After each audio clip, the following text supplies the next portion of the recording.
کوئی نبی نہیں آئے گا. اور اللہ تبارک و تعالیٰ نے جتنی بھی کتابیں نازل فرمائی ہیں، آسمانی کتابیں جتنی بھی نازل اللہ تبارک و تعالیٰ نے دھرتی پر اتارا ہے، تمام کی تمام کتابوں میں محمد صلی اللہ علیہ وسلم کے ظہور کا ثبوت اور ان کے پیشوا اللہ رب العزت نے اس کتاب میں بیان کر دیا تھا. شکریہ. یہاں تک کہ 4 بڑے بڑے کتاب ہیں، توریت، زبور، انجیل اور قرآن. قرآن سے پہلے ان 3 کتابوں کو بہت بڑی کتابیں مانی جاتی تھی اللہ رب العزت کی جانب سے بھیجی ہوئی کتابوں میں سے.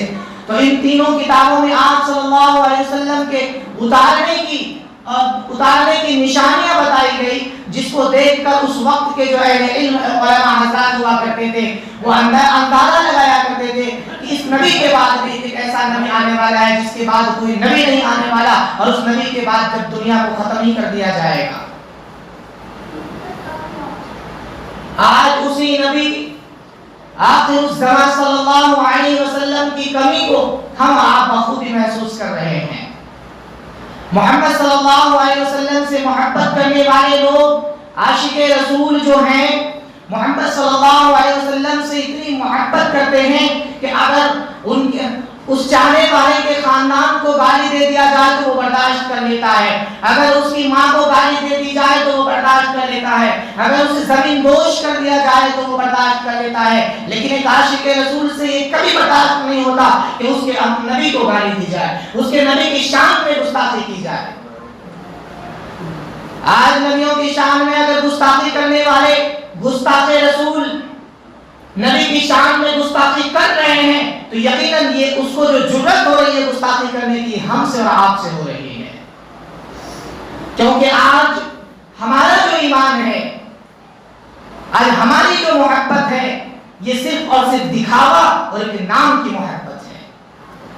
اگر ہم حقیقت میں عاشق رسول ہوتے تو آج ہم غیروں کی اتباع نہیں کرتے. اللہ کے رسول صلی اللہ علیہ وسلم نے جس نبی کی شان میں اگر کوئی گستاخی کرتا ہے تو ہم دکھاوا کرنے کے لیے سڑکوں پر اتر جاتے ہیں، ہم دکھاوا کرنے کے لیے جلوس نکالتے ہیں، ہم دکھاوا کرنے کے لیے ہنگامے شور و شرابہ کرتے ہیں کہ ہم عاشق رسول ہیں. لیکن میرے محترم بزرگوں اور دوستو، یہ عاشق رسول کبھی نہیں ہو سکتا. عاشق رسول تو ہم اس وقت ہوتے جب کہ ہم گستاخ رسول کا مکمل طریقے سے بائیکاٹ کرتے، ان کے میرے کھیلے میں آنے جانے سے گریز کرتے، ان کے ساتھ جو خریداری کرنے سے پرہیز کرتے، تب ہم واقعی میں مانے جاتے کہ ہم عاشق رسول ہیں. آج ہمارے معاشرے میں کیا ہو رہا ہے؟ گستاخ رسول نبی کی شان میں جو گستاخیاں کر رہے ہیں، آج ہم ان کے ساتھ کاندھے میں کاندھا ملا کر ان کے گھاٹ پہ جاتے ہیں، ان کے میلوں میں، ان کے تہواروں میں اور ان کے مندروں میں جا کر چند لوگ چاپلوسی کے لیے، بڑائی کے لیے، واہوائی لوٹنے کے لیے، اپنے آپ کو قومی یکجہتی کا ثبوت دینے کے لیے کیا کرتے ہیں؟ ان کے مندروں میں جا کر گھٹنے ٹیکتے ہیں، ان کے مندروں میں جا کر مورتیوں کو پھول چڑھاتے ہیں، مالے پہناتے ہیں. یہ کہاں سے عاشق رسول ہے؟ جب ہم ان کے رہن سہن میں ڈھل گئے، اب ان کے رہن سہن میں ڈھلنے کے بعد ظاہر سی بات ہے وہ تو ہماری کمی کو نکالے گا ہی، اور وہ تو سمجھ لیا کہ ابھی ہمارے ساتھ ہے، اب اگر ہم اس کے پروفیٹ کے خلاف بولتے ہیں تو یہ کچھ نہیں کر پائے گا. مجھے افسوس اور تکلیف ہے اس بات کی کہ آج ہمارے معاشرے کی لڑکیاں اللہ کی پناہ ان لوگوں کے غیر مسلموں کی تعداد سے زیادہ تعداد میں ہماری لڑکیاں وہاں گھاٹ پر موجود رہتی ہیں، ان کے میلوں میں موجود رہتی ہیں، ان کے تہواروں میں موجود رہتی ہیں. اور اللہ اکبر، لڑکیوں کا وہ عالم ہوتا ہے، سر پر دوپٹہ نہیں، یہاں تک پھول بازو کا بھی فراک نہیں پہنتی، یہاں تک کا کپڑا پہنتی ہے، وہ چمچماتی دھمدھماتی ہوئی نکلتی ہے، ایسے لگتا ہے کوئی مسلمان کی بچی ہو ہی نہیں سکتی. اور آج ہم جھوٹ موٹ کا کمیاں نکالتے ہیں گستاخ رسول کی. محترم بزرگوں دوستو، یہ کمی اس کی نہیں، یہ کمی ہمارے ایمان کی ہے، ہمارے جذبے کی ہے، ہماری پرورش کی ہے، ہماری تربیت کی ہے. آج ہمیں اور آپ کو ہر حال میں سوچنا چاہیے. ہم نہیں چاہتے ہیں کہ آپ ان سے نفرت کریں، ہمارے کہنے کا یہ مطلب نہیں کہ آپ ان کا مکمل طور پر بائیکاٹ کر دیں، نہیں. اللہ کے رسول صلی اللہ علیہ وسلم نے ارشاد فرمایا، حب الوطن من الایمان، کہ آپ جس وطن میں رہتے ہیں وطن سے محبت کرنا آپ کے لیے ایمان کی علامت ہے. اگر آپ وطن سے محبت نہیں کرتے، جس ملک میں رہتے ہیں اس ملک سے محبت نہیں کرتے، تو آپ مکمل ایمان والے نہیں ہو سکتے. یہ ہمارے پروفیٹ خود فرما رہے ہیں. کیوں؟ کیونکہ محمد صلی اللہ علیہ وسلم کو جب جہاد کا آدیش دیا گیا تھا، جہاد کا حکم دیا گیا تھا، تو کس بنیاد پر؟ مدینہ کی سرکشا کے لیے، مدینہ کی بقا کے لیے. کیونکہ جب آپ صلی اللہ علیہ وسلم نبی بنانے کے بعد 13 سال مکہ میں رہے، آپ پر بڑے بڑے ظلم ڈھائے گئے. آپ صلی اللہ علیہ وسلم کو طائف والوں نے پتھرے اور کنکڑے مار مار کر لہو لہان کر دیے، یہاں تک کہ جوتا بھی لہو سے تر ہو جایا کرتا تھا.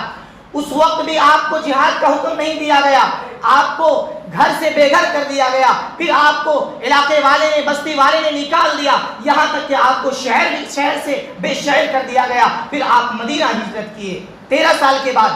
پھر مدینہ جب پہنچے تو اب کفار مکہ نے سوچا اب محمد کو مدینہ میں بھی چین سے نہیں رہنے دیا جائے. پھر ان لوگوں نے جنگ کے ارادے سے مدینہ تک پہنچنے کی کوشش کی. بدر کا ایک میدان ملتا ہے، آپ صلی اللہ علیہ وسلم کو اللہ کی جانب سے خبر ہوتی ہے کہ کفار مکہ تمہاری مخالفت میں تمہارا سر قلم کرنے کے لیے آ رہے ہیں، چنانچہ تم اپنی فوج کو لے کر جاؤ. اے محمد، اب آپ پر میں جہاد کا حکم نافذ کرتا ہوں. وہ اس لیے کہ اب آپ کا مسئلہ نہیں، اب آپ کے ملک کا مسئلہ ہے، اب آپ کے شہر کا مسئلہ ہے. یہاں پر آپ اپنے شہر کو بچانے کے لیے ان سے لڑیے، ان سے جہاد کیجیے. تو وطن سے محبت ہمارے لیے ضروری ہے، اور وطن میں جو لوگ رہ رہے ہیں ان سے بھی محبت ہمارے لیے ضروری ہے. لیکن اس محبت کا یہ مطلب نہیں ہوتا میرے محترم بزرگ اور دوستو کہ ہم اس کے آستھا پر جا کر اپنی پیشانی کو ٹکائیں. ہم سے وہ محبت کرتے یا نہیں کرتے اس بات کا علم تو مجھے نہیں، لیکن ایک بھی مثال آپ بتا دیجئے، ایک مثال کہ ہماری آستھا پر ان لوگوں نے آ کر کبھی اللہ کے سامنے سجدہ کیا ہو، اللہ کے مسجد میں آ کر سر جھکایا ہو، کبھی نہیں مان سکتا. اتنی بڑی عمر ہو گئی آج تک ہم نے نہیں دیکھا. لیکن آج ہمارے معاشرے کے نوجوانوں کو اور جو کیا کہتے ہیں سیاست دانوں کو، جن کو کہ ہمارا ساتھ دینا چاہیے، ہماری آواز کو بلند کرنی چاہیے، تو آج وہ لوگ کیا کر رہے ہیں کہ ان کی آستھاؤں پر جا کر ان کو خوش کرنے کے لیے، ان کی واہواہی لوٹنے کے لیے ان کے بھگوان کو، ان کی مورتی کو پھول چڑھاتے ہیں، پوجا کرتے ہیں. اور یہی وجہ سے وہ لوگ سمجھ لیا کہ مسلمان کمزور ہے، چلو اس کے پروفیٹ کے خلاف بول دیتے ہیں، چلو اس کے نبی کی شان میں گستاخی کر دیتے ہیں، کبھی اس کے کتاب قرآن مقدس پر آواز اٹھا دیتے ہیں کہ قرآن کو اس طرح نہیں، یہ چیز نکالنی چاہیے، یہ آیتوں کو ختم کر دینا چاہیے.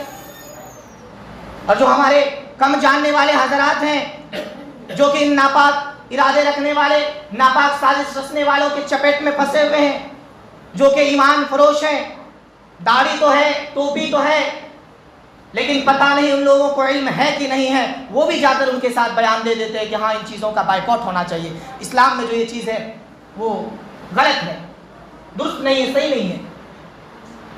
تو ہمیں ایسے سیاست دانوں کو بھی اٹھا کر پھینکنے کی ضرورت ہے.